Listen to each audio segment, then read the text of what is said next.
Good morning, student. Student, we start class 9 physics, and the name of topic is principle of conservation of momentum. Conservation of momentum. For example, this is two car. Mass is m1 and velocity is u1, and this is another car. Mass is m2 and velocity is u2, and after collision, collision का मतलब होता है टक्कर.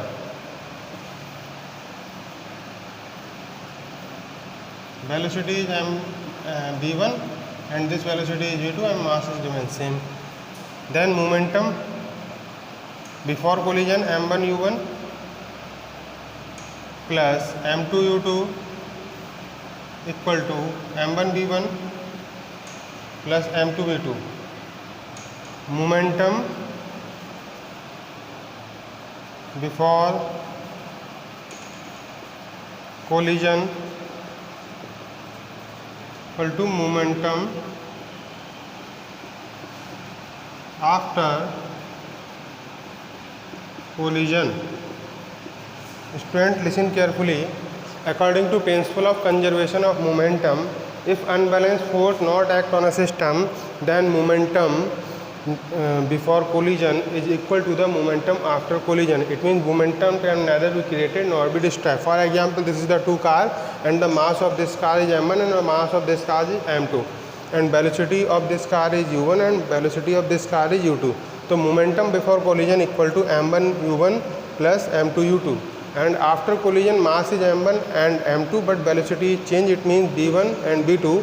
then momentum after collision m1 v1 plus m2 v2.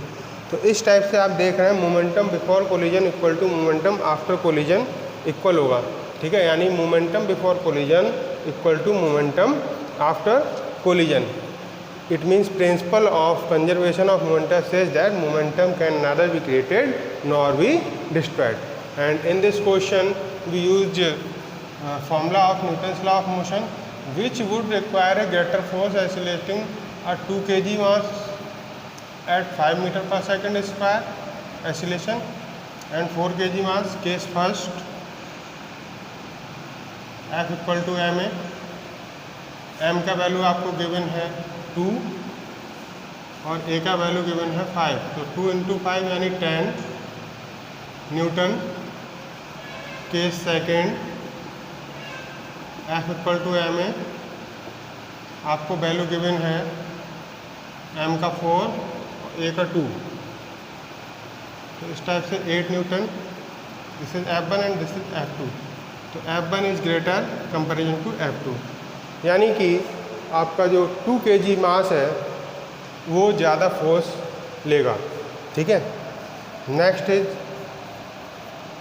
How much force is needed to produce an acceleration of 40 metre per second square, यानी a का value आपको दे दिया और उसके बाद आपको m का वैल्यू दे दिया. लेकिन जो m है आपका वो ग्राम में है, तो इसको किलोग्राम में चेंज करने के लिए आप उसको 1000 से डिवाइड करेंगे. इस टाइप से आपका 0.5 आ जाएगा kg. And F equal to आपका फॉर्मूला होता है ma. m की जगह आप रख लेंगे 0.5 और a की जगह 40. इस टाइप से आपका F इक्वल टू 20 न्यूटन. ये 20 के बाद पॉइंट है, 20 न्यूटन आपका आंसर आ जाएगा. तो students, in this question we have value of a is 40 meter per second square and the value of m equal to 500 gram. Then what is the value of f? And the value of f is f equal to ma, यानी 5 into 40 यानी 20 Newton. तो student, this chapter is completed. So we revise this chapter in short form.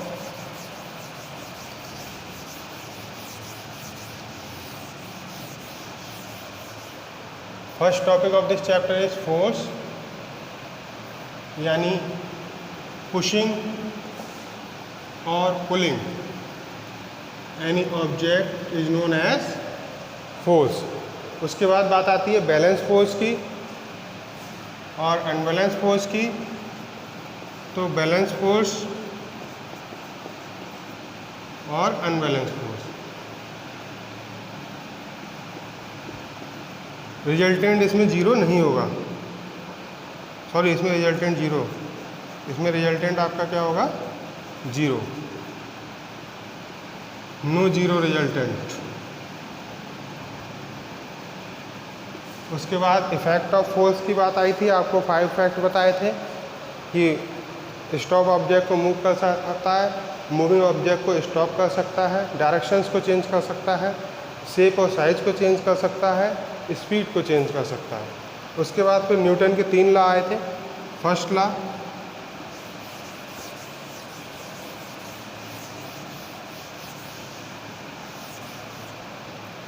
Law,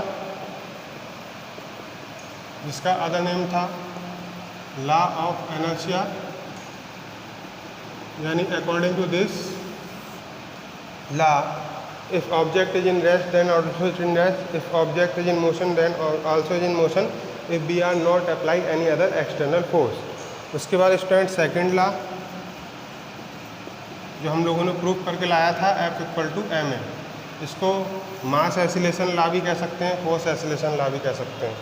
उसके बाद third law की बात आ रही है, जिसमें every action equal to opposite reaction होता है, जो कि मैंने आपको एग्जांपल बताया था कि गन से फायर करते हैं, गन से अगर फायर करते हैं तो गन बैक साइड में रिकॉइल करती है, ठीक है।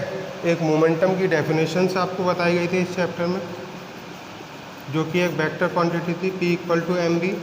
ये P मोमेंटम था, M आपका मास था और B आपकी वेलोसिटी थी, और ये आपकी एक वेक्टर क्वांटिटी थी। इस टाइप से आपका ये कंप्लीट हुआ। कंजर्वेशन ऑफ मोमेंटम मैंने अभी आपको बता दिया। तो आपका ये second chapter Newton's law of motion and force and law of motion आपका कंप्लीट हो गया।